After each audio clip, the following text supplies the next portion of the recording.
उपस्थित पूर्व विकास समिति के अध्यक्ष, वर्तमान अध्यक्ष एवं सचिव,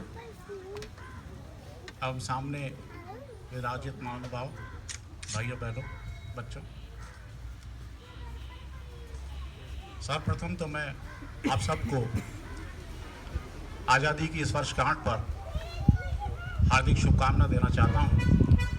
और मुझे बहुत प्रसन्नता है कि यह आयोजन हरिभाऊ उपाध्याय नगर विस्तार में एक ऐसे स्थान पे हो रहा है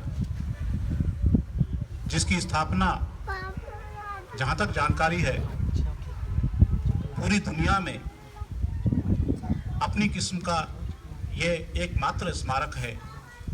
और ये याद दिलाता है कि जब विदेशी आक्रांताओं ने हमारी संस्कृति पर आक्रमण किया तो हमारा जो अंतिम छोर था उस सीमा तक सीमा प्रहरी बनके महाराजा दालसेन ने संघर्ष किया। ऐसे महान क्रांतिकारी योद्धा के स्मारक के स्थान पर हम यहाँ विराजित हैं, ये बहुत खुशी की बात है। मैं आप सबको आज़ादी की इस वर्षगांठ पर हार्दिक शुभकामनाएं देते हुए ये कहना चाहता हूं कि ये जो आज़ादी हमें हासिल हुई है, जैसा कि आप जानते हैं कि हजारों क्रांतिकारियों के बलिदान, स्वाधीनता सेनानियों के जेल जाने, उसके बाद यह हमें हासिल हुई। लेकिन मैं ऐसा समझता हूं, मैं एक पत्रकार के नज़र से देखता हूं कि वो पीढ़ी अभी मौजूद है जिसने हमने कैसे आज़ादी हासिल की इसको देखा अपनी आंखों से। वो पीढ़ी हमारे यहाँ मौजूद है। और मैं जिस समुदाय को बिलोंग करता हूँ, सिंधी समुदाय को, हमारा समुदाय तो आज़ादी की उस त्रासदी को बहुत गहराई से भोग चुका है, देख चुका है। यानी कि वो पीढ़ी मौजूद है जिसने हमने कैसे आज़ादी हासिल की ये उसे पता है। उसकी दूसरी पीढ़ी के लोग हम मौजूद हैं। लेकिन मुझे अफसोस के साथ कहना पड़ता है कि आज़ादी का जो दर्द है वो आज की पीढ़ी में कहीं नजर नहीं आता। हम पाकिस्तान को जब गाली देते हैं या कश्मीर में कोई आतंकवाद होता है, उस समय जब हम देश के बारे में बात करते हैं तो ऐसा प्रतीत होता है कि हम बहुत बड़े देशभक्त हैं। क्रिकेट का मैच हो रहा है पाकिस्तान के साथ तो उस समय हम ऐसा माहौल बनाते हैं, खेल नहीं समझ के, जैसे कोई युद्ध हो रहा हो, और उसमें बड़े गौरवान्वित महसूस करते हैं कि जब पाकिस्तान को हरा देते हैं। ठीक है, अपने देश के प्रति ये भावना होनी चाहिए, लेकिन मात्र इतना देशभक्ति नहीं है। मैं एक पत्रकार के नजरिए से बात कह रहा हूं कि मात्र इतना देशभक्ति नहीं है। देशभक्ति वो है जो हमें आजादी, तो देखो, हमें हमारे पूर्वजों ने दिला दी और इसकी संप्रभुता की रक्षा करना हमारा दायित्व है। लेकिन मात्र इसकी संप्रभुता और एकता बनाए रखना ही पर्याप्त नहीं है। देशभक्ति उससे इतर है। आज हम देखते हैं कि हमारे संविधान में जो कानून बने हुए हैं उनकी पालना करने के प्रति हम कितने ईमानदार हैं। मैं आपको छोटा सा उदाहरण बताता हूं। जब हम ट्रैफिक से गुजर रहे होते हैं तो आपने देखा होगा कुछ प्रभावशाली लोग, कुछ नेता किस्म के लोग, हमारे पत्रकार साथी भी इसमें बड़ा गर्व महसूस करते हैं कि उन्होंने हेलमेट नहीं पहना और बड़ी दादागिरी के साथ निकल जाते हैं वो लोग। और यदि by the way traffic police वाला पकड़ ले तो उससे अटक और जाते हैं। ये क्या है? ये देश के प्रति प्रेम है। देश में कानून जो बना हुआ है, यदि हम उसकी पालना नहीं करते तो फिर हम किस बात को देशभक्ति कह रहे हैं? अभी मेरे एक मित्र हरिचंदानी जी अमेरिका जाके आए, वो अपना एक प्रसंग सुना रहे थे। वो 1 महीने के लिए गए थे, उनका बच्चा वहां रहता है, तो कहीं से गुजर रहे थे कार में, तो सामने ट्रैफिक बिल्कुल नहीं था। लाल बत्ती थी हालांकि, लेकिन ट्रैफिक बिल्कुल नहीं था। तो बच्चे ने गाड़ी रोक दी। उन्होंने कहा कि भाई सामने ट्रैफिक बिल्कुल नहीं है, खाली पड़ा है, काहे के लिए रोका तूने? कि पापा आपको पता नहीं है, ये भारत नहीं है, जिसमें ट्रैफिक के नियम को तोड़ने को लोग अपनी बहादुरी समझते हैं। यहाँ पे लोगों में एथिक्स है, यहाँ के लोगों में अपने कानून को पालना करने के प्रति ईमानदारी है। ऐसा ही एक और उदाहरण मैंने ओशो की एक पुस्तक में भी पढ़ा था, जिसमें उन्होंने बताया था कि एक भारत का एक मंत्री, इसी किस्म की घटना है वो, भारत का एक मंत्री अमेरिका जब गए रात को, और बहुत ठंड थी, करीब 2 बजे का समय था, वो कहीं से लौट रहे थे, और जैसे ही ट्रैफिक का सिग्नल जो है लाल हुआ, ड्राइवर ने गाड़ी रोक दी। तो मंत्री महोदय, हमारे जो भारत के मंत्री थे, उन्होंने कहा भाई क्यों रोक रखा है, सारा मैदान खाली पड़ा है, सारी सड़क खूनी पड़ी है।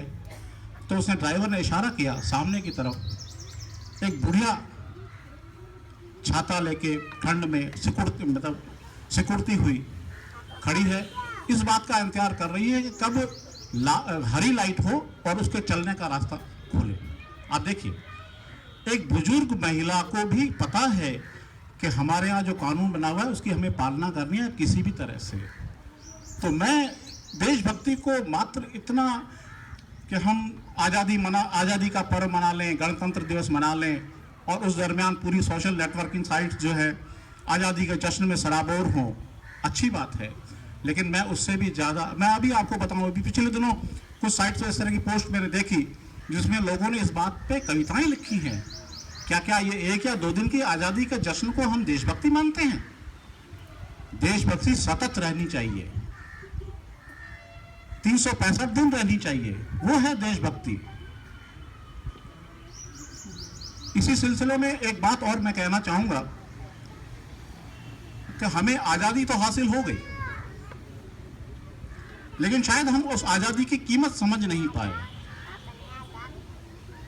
आज़ादी का मतलब हमने ये समझ लिया कि पहले जिस तरह से अंग्रेज हमारे पर शासन करते थे, वो जैसा रूल चलाते थे वैसा हमको चलना पड़ता था।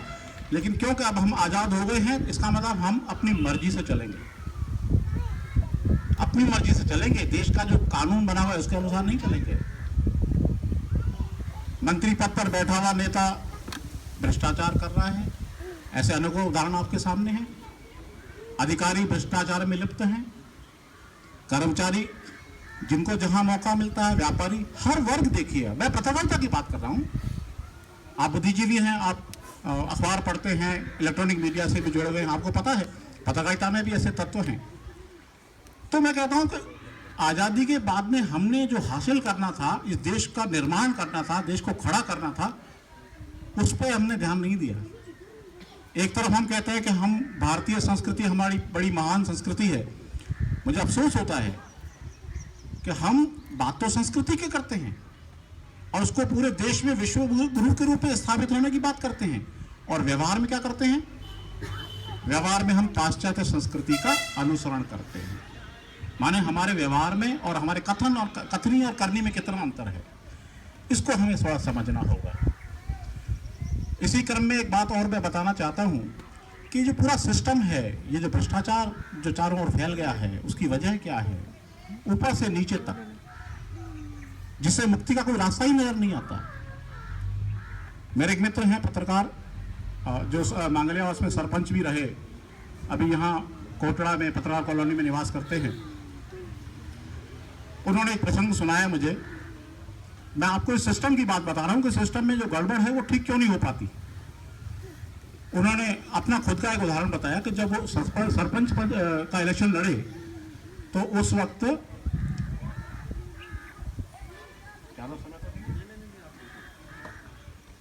तो जब वो खड़े हुए तो उनसे जो वोटर्स थे, उन्होंने 100 रुपए प्रति मतदाता और एक बोतल दारू की मांगी।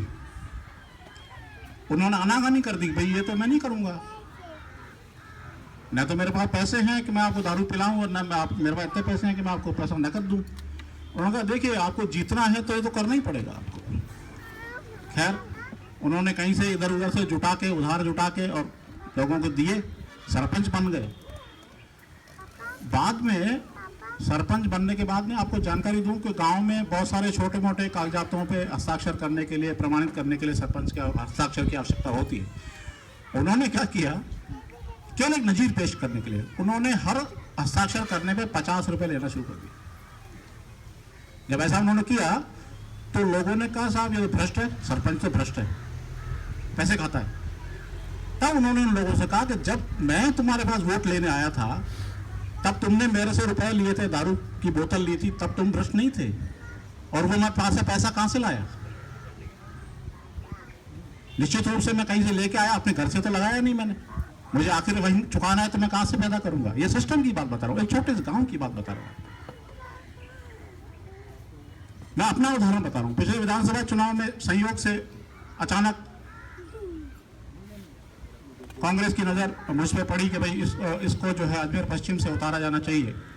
मैं कोई राजनीतिक व्यक्ति नहीं हूं, मेरा पूरा जीवन पत्रकारिता में ही बीता है, ऐसा कोई मेरा विचार भी नहीं है, ऐसी मेरी कोई महत्वाकांक्षा भी नहीं है। लेकिन संयोग से ऐसा एक अवसर आया, मुझे लगा शायद जीवन में कोई टर्निंग पॉइंट आ रहा है, देखते हैं क्या होता है। तो मुझे कहा कि आपको इलेक्शन लड़ना है। मैंने कहा मैं इलेक्शन तो विचार करूंगा। उन्होंने कहा विचार नहीं, आप लड़िए। मैंने कहा मेरा पैसा नहीं है। तो उनका पैसे की चिंता नहीं कीजिए। मैंने कहा वैसे बताइए पैसा कितना लगेगा? उन्होंने कहा करीब 1 करोड़ से लेकर 1.25 करोड़ रुपए लगेगा, आप निश्चिंत रहें, वो हम व्यवस्था कर देंगे। आप देखिए, ठीक है मेरे पास पैसा नहीं था और वो मान लो जुटा भी दिया गया होता मेरे लिए, वो 1.25 करोड़ रुपया तो निश्चित रूप से कहां से आता? वो निश्चित रूप से गलत लोगों के हाथों से इकट्ठा किया हुआ पैसा उस इलेक्शन में खर्च होता।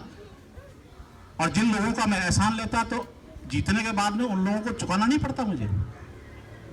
और आप कल्पना कीजिए कि विधानसभा का चुनाव यदि 1 करोड़ 1.25 करोड़ में यदि जीता जाता है, लड़ा जाता है, ये भ्रष्टाचार की चरम सीमा है। यदि एक एमएलए 1.25 करोड़ रुपए खर्च करने के बाद में एमएलए बनता है तो वो क्या उसे वसूलेगा? नहीं, उसे दुगना वसूलेगा। तब क्या होगा? भ्रष्टाचार आरंभ होगा वहां से। और यही वजह है कि भ्रष्टाचार ऊपर से आरंभ हो रहा है, नीचे तक चल रहा है, नीचे से आरंभ हो रहा है, ऊपर तक चल रहा है। मैं एक आम आदमी की बात बताता हूं, हम भ्रष्ट कितने हैं, आम आदमी की बात बताता हूं। हमारी कोशिश यह रहती है कि बिजली का बिल ज्यादा आ रहा है, कोई ऐसा तकनीकी कोई तरीका मिल जाए कि मीटर जो थोड़ा कम चल पड़े तो ठीक रहेगा। ये क्या है? हम मतलब बातें हम देशभक्ति की बड़ी ऊंची ऊंची करते हैं, लेकिन व्यक्तिगत जीवन में हम कितने बेईमान हैं। एक और उदाहरण बताता हूं आपको। अन्ना हजारे का एक आंदोलन जब शुरू हुआ था, यहाँ पर भी एक अच्छा मूवमेंट खड़ा हुआ, शहर के बुद्धिजीवी इकट्ठे हुए और बड़ी लोगों के अंदर देश प्रेम की भावना, बड़ा उबाल आ रहा था, खून उबल रहा था लोगों का, देश प्रेम देश प्रेम।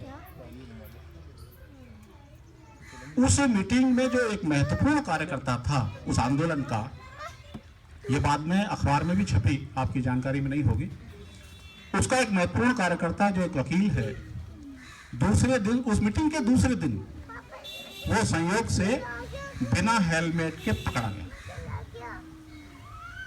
तो पहले तो उसने दादागिरी करी कि मैं वकील हूं। जब ट्रैफिक पुलिस वाले ने उसकी नहीं मानी तो वो 100 रुपए देने को तैयार हो। इसको कुछ लोगों ने देखा, जिन लोगों को पता था कि यही वकील कल तो जो है अन्ना आंदोलन को लेकर के देश की ऊंची ऊंची बातें कर रहा था, और आज ये व्यक्तिगत जीवन में किस तरह से रिश्वत को देने को तैयार बैठा है। मैं ये बात बता रहा हूं। तो जब तक हम हमारी कथनी और करनी में अंतर नहीं लाएंगे, हम वाकई बहुत उच्च आदर्श वाले लोग हैं, निश्चित रूप से पूरी दुनिया में सबसे अधिक ऊंचे आदर्श वाले लोग हैं हम हिंदुस्तान के लोग। लेकिन दिक्कत सिर्फ इतनी हुई है कि हम अपनी संस्कृति को, अपने संस्कारों को भूलते जा रहे हैं, और पाश्चात्य संस्कृति के प्रभाव में वैभवशाली जीवन जीने के लिए, धन जुटाने के लिए हम पैसा किसी भी तरह से हासिल करने को तैयार हो जाते हैं। हालांकि मैं चाहता तो नहीं था, एक्चुअली मैं तो मना ही कर दिया था कि मेरे को आना ठीक नहीं लगेगा, क्योंकि मैं पत्रकार हूं और मैं आमतौर पे सामाजिक सरोकार के कार्यक्रमों में बचता ही हूं। वैसे भी हमारी जिम्मेदारी सामाजिक सरोकार की खबरों तक तो है, लेकिन सामाजिक सरोकारों के जो कार्यक्रम हैं उनमें हम पार्टिसिपेट कम करते हैं। मैंने इनकार किया था, लेकिन पारिक साहब का, फौजी साहब का आदेश था, तो पहली बार मैं हाजिर हुआ, और हाजिर हुआ तो मुझे लगा कि शायद वहाँ कुछ बोलना भी पड़ेगा, और मैं कोई वक्ता नहीं हूँ, कोई विद्वान नहीं हूँ, तो मैंने एक छोटा सा भाषण दिमाग में रखा कि ऐसा बोलूँगा।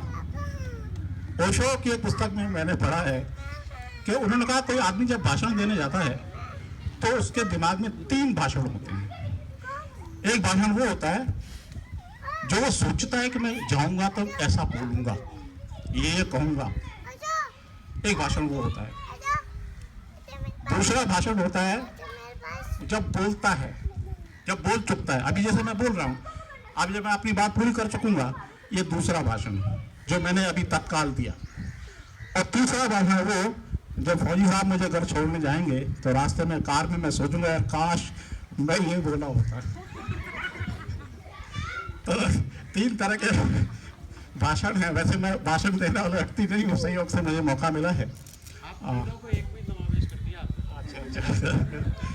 मेरी बात कुछ लंबी हो गई है, लेकिन मैं समझता हूँ कि मैं अपनी बात कहने में कुछ सक्षम हुआ हूँ, और ये मेरी इच्छा थी, ये मैं आपको शेयर करना चाह रहा था। एक और बात शेयर मैं करना चाह रहा हूँ कि अजमेर जो है वो स्मार्ट सिटी की ओर अग्रसर है, और उम्मीद भी की जा रही है कि जल्द ही इसको अजमेर स्मार्ट सिटी घोषित किया जाएगा। हालांकि इसको लेकर के बहुत सारे विवाद हैं, मीडिया में बहुत सारी बातें आई भी हैं। मैं उनसे हट के एक बात कहना चाह रहा हूँ कि आने वाले दिन में निश्चित रूप से, अभी नहीं, कुछ दिन बाद हम स्मार्ट सिटी की ओर कदम बढ़ाएंगे अधिकृत रूप से और बजट की दृष्टि से, इकोनॉमी की दृष्टि से। लेकिन उसके लिए हमें तैयार होना पड़ेगा। सिर्फ सरकारी संसाधनों से हम स्मार्ट सिटी को सपना साकार नहीं कर पाएंगे यदि हम स्वयं स्मार्ट नहीं होंगे। यदि हम अपने दायित्व के प्रति, उसकी पालना के प्रति ईमानदार नहीं होंगे तो हम कभी स्मार्ट नहीं हो पाएंगे। आप देखिए, हम जब रास्तों से गुजरते हैं किस तरह से अस्थायी और स्थायी अतिक्रमण हो रखे हैं। लोग किस तरह से, ट्रैफिक देखिए, जहां जाम होने लगता है तो लोग उसमें घुसते चले जाते हैं। मतलब नागरिक में जो एक एथिक्स होना चाहिए वो हमारे में सेंस ही नहीं है। और फिर हम ये उम्मीद करते हैं कि साहब सरकार स्मार्ट सिटी बना देगी, आलोचना करते हैं। आलोचना करने का हमें तब अधिकार है जब हम स्वयं नियम से चलें, नियम की पालना करें। और मैं चाहता हूँ मेरी बात आप तक पहुँचे। आप में से कुछ लोग भी यदि हम ये संकल्प ले पाएँ कि इस शहर को खूबसूरत और स्मार्ट बनाने के लिए हम मदद करेंगे, तो मैं समझता हूँ कि मेरी बातचीत, मेरी जो ये आपसे संबोधन है, ये कारगर होगा। एक बार मैं पुनः आप सब लोगों का धन्यवाद ज्ञापित करता हूँ। पारिक साहब और फौजी साहब का विशेष रूप से, और माननीय पूर्व अध्यक्ष जिन्होंने इस शुरुआत में इस कॉलोनी में विकास कार्यों का शुभारंभ किया। और ये कॉलोनी वाकई एक बहुत अच्छी कॉलोनी है, पॉश कॉलोनी है। और मैं माफ़ी मांगते हुए कि मैं कभी समिति के कार्यक्रमों में उपस्थित नहीं हो पाया समय के अभाव से, लेकिन आज पहली बार पारिक साहब ने मुझे जोड़ा है। और मुझे उम्मीद है कि समिति के जो विकास कार्य हैं उनमें मेरी पत्रकारिता के माध्यम से जो भी सहयोग बन पड़ेगा करूँगा। मैं इतना कह के अपनी वाणी को विश्राम देता हूँ।